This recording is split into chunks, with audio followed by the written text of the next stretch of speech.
If someone asks you, let's say you walk into an elevator to give you insight, you're on the 30th floor.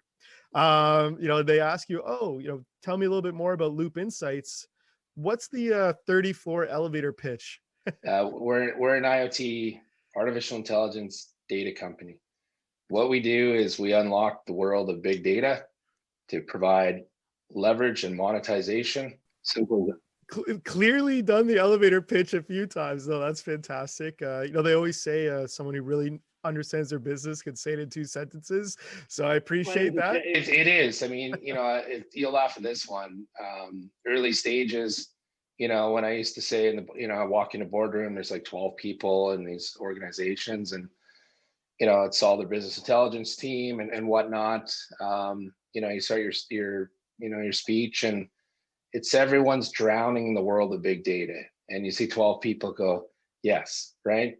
Well, Loop is a life preserver, right? Because we're going to take all of this here and enable you to leverage and action and truly monetize your data. I mean, data is extremely expensive.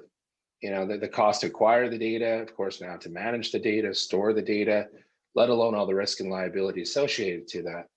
So, that's really our biggest thing. When I say we leverage and monetize data, that's what it's all about. And every organization, that's kind of the aha moment that goes, I'm interested in this. Yeah, makes sense. And we will do exciting videos about this. Now, curious. So you say, okay, we help you manage your data. I'm curious, and I know a lot of people ask questions when they just hear about Loop for the first time. Do you maybe, and I think the best way, maybe giving people an example of, obviously you guys have a bunch of unique solutions. You take companies' data, help them use it. Do you want to go through an example, and also maybe include your type of client? You mentioned, of course, you're headhunting, you're trophy hunting right now. Do you want to kind of walk through maybe the ideal client you guys are looking for now? Who Loop works with, and then kind of the how as well. So one thing that's very important, Jason, is we are, we use the word agnostic a lot, right? So what that means is for us, there is no ideal client, right? It's applicable to anyone, whether it's e-commerce as you saw today, Mhm. or it's brick and mortar retail. Any place where there's a transaction, that's our client, right? Now we have other projects that are leading to, as I said, supply chain and inventory management and demand chain, all of these various things. But if there's anywhere where there's commerce, I mean, that's what we do, right? So it doesn't matter if it's physical, online, mobile. There's no such thing. We're in like 17 different verticals. So cannabis to CBD to grocery and convenience and casino gaming, stadiums, pet foods. We're truly agnostic, and that's the key here, right? We're not pigeonholed to one industry. Well, that's the obviously the big picture, and that's fantastic. Yeah. Everyone has data, I guess, at the end of the day. It's just, are many people using it to the way they can? Do you want to go through an example? Obviously a great press release today, if we want to use that as an example. But curious for someone who comes in, just seeing Loop for the first time. I know there's a lot of new faces out there, new eyes. Do you want to kind of give an example of maybe one of the clients you guys have? Yeah, sure. I mean, when you look at, let's use TELUS, for example, right? Um, their challenge is always real time. Like people, I mean, that's one thing I kind of laugh at is I sit in a lot of meetings and I hear, oh, we provide real time. Well, what is real time to you, right? I mean, real time to them is within 24 hours, right? Typically is how, no, it's for even enterprise clients, they get batch T-log data, they call it, typically at the end of the day, right? At midnight. We provide real time. When I say real time, it's 1/100th of a second. When you have the power of which we do to segment the data, that's how you get to the path of personalization. I know that Jason's in store. I can now analyze his past purchase history, cross reference our in-store promotions that are running, and push that directly to his digital wallet. Now, obviously, we see that when you check out, you've redeemed that promotion. So there's attribution ROI for the marketing team. For you, you've saved money on something that's actually truly relevant to you, just not a static coupon for cat food when you own a dog, right? That all stems from the power of real time.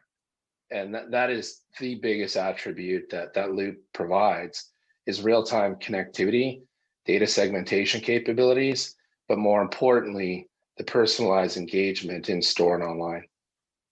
Yeah, crazy to think about, that's where we're at. You can walk into a grocery store and, right away you see something like you mentioned there. I thought that was hilarious. Do you want to give any other examples or anything else you want to mention about Loop? Yeah, I mean, there's other. I mean, the same side is an NCAA tournament with the Wallet Pass, with our affiliate marketing with Impact. We ran tons of promotions for restaurants, Fanatics, of course, pre-Christmas shopping. We had huge adoption and usage out of that. So, like I said, it's all about in the moment, real time capabilities, the experience, and relevancy. Everyone's tired of the static things that show up in the paper and the traditional marketing, throwing spaghetti on a wall and seeing what sticks. There's no metrics, and it's always about the data and attribution. So, all the CPGs have access to real time store level data, which they never had before. They've got marketing and campaign efficiencies. This is the key things here that when we look at the transition of what we're providing for bricks and mortar retail, it's unparalleled. Yeah.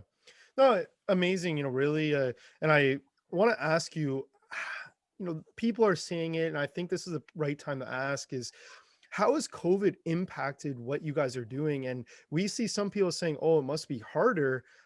Part of me, after listening to you chat, thinks COVID's helped Loop a lot. Would I be wrong in saying that? And do you want to add anything to it? No, it's been great, not just for us, but as I think digital transformation here has been forced upon everyone, I right? agree. Yeah. So, everybody's accustomed to the online e-commerce experience, right? You've got a unique and consistent ID. The minute you sign up for an account, I've got your name, your phone number, your address, your credit card number. I've got all your data, right? But when people walk into physical space, they have no idea who their customer is unless someone signs up for a loyalty program. And then once you've signed up, you have to actually use it. But it's the same side. They don't have access to the data. Air Miles doesn't share the data with their customers. That's where, as you saw, our kind of venue management digital wallet pass, we had built that, well ahead of COVID to be able to enable cross-channel, cross-community loyalty and engagement. So Starbucks knows what you buy in store. They have no idea where you go after that, right? So we're able to attribute to give them a unique view of who Jason as a Starbucks customer truly is. He's Chapters, he's, Canadian Tire, he's, Sobeys, whatever it may be. So no, I think COVID's been, I don't want to say great because I'm sick and tired of, being locked at home and, miss traveling and seeing people face to face and my family, of course. But no, I think it's been great for business because it's forced transformation. Yeah. And that's what we bring, right? It's, as you see here, Maplin was the transition from physical bricks and mortar to e-commerce. For us, it doesn't matter. Like I said, bricks and mortar retail, it still makes up, well, I think it's 88% of all transactions. So as much as we see Amazon, Shopify, it's a very, very small percentage of the global transaction. And everyone is in the need to transform their business and, become more profitable through the world of automation. And that's right in the wheelhouse. So Well, perfect. Well, look, you capped that question off pretty well. So fantastic. Again, Rob, thanks for doing these. I know a lot of people are going to appreciate these types of videos. Is there anything else about the company you wanted to kind of mention that we didn't touch on? Of course, we'll be doing future videos, but any big picture you want to mention about Loop? yeah, I think it's the same side. We're set for a very exciting year. We've got, as I've said previously, where we've got a very big pipeline. We had a lot of moving parts, and the stars are starting to align. And like I said, it's time and patience, right? I mean, it's very difficult for me to be patient because I pound pretty hard on everything, but it's just the greatest attribute there is, right? I mean, people, it's like you see in the market every day, right? Goes up, goes down, people panic. It's all part of it, right? So, like I said, I mean, I am still solely focused on the business. I can't control the rest of it, but I do know one thing is that we can deliver. Well, hey, I mean, congratulations on some of the recent news. I know you guys have been crushing it for really the past year, so congratulations to that. I know a lot of great feedback. But thanks for doing these again. I'll close it here, and I invite anyone who's listening to these.